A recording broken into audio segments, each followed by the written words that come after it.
இன்னைக்கு காலையில ஒரு வீடியோ என்ன தெரியுமில்ல, ஒரு குழந்தை மயக்கமா இருக்கு. உடனே அங்க ஒருத்தர் வராரு, என்னம்மா காலையில சாப்பிடல அங்கிள், அப்படியா?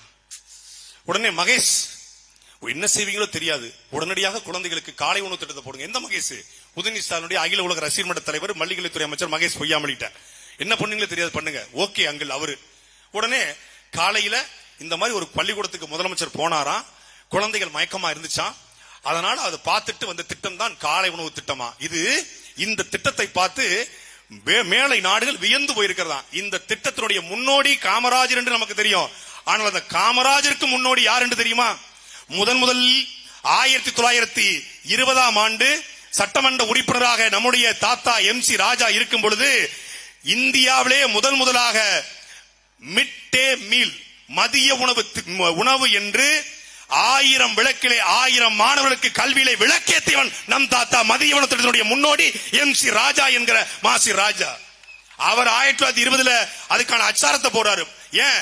பட்டியல் சமூக மக்கள் அப்படியாவது படிக்க வரட்டும், என் பிள்ளைகள் ஒடுக்கப்பட்ட பிள்ளைகள் அப்படியாவது பள்ளிக்கூடத்துக்கு வரணும் என்று மதிய உணவு திட்டத்தை வெள்ளைக்காரர் அரசோடு இணைந்து பேசி கொண்டு வந்தவர் மதிய உணவு திட்டத்தினுடைய தந்தை MC ராஜா. அதற்கு பிறகுதான் காமராஜர்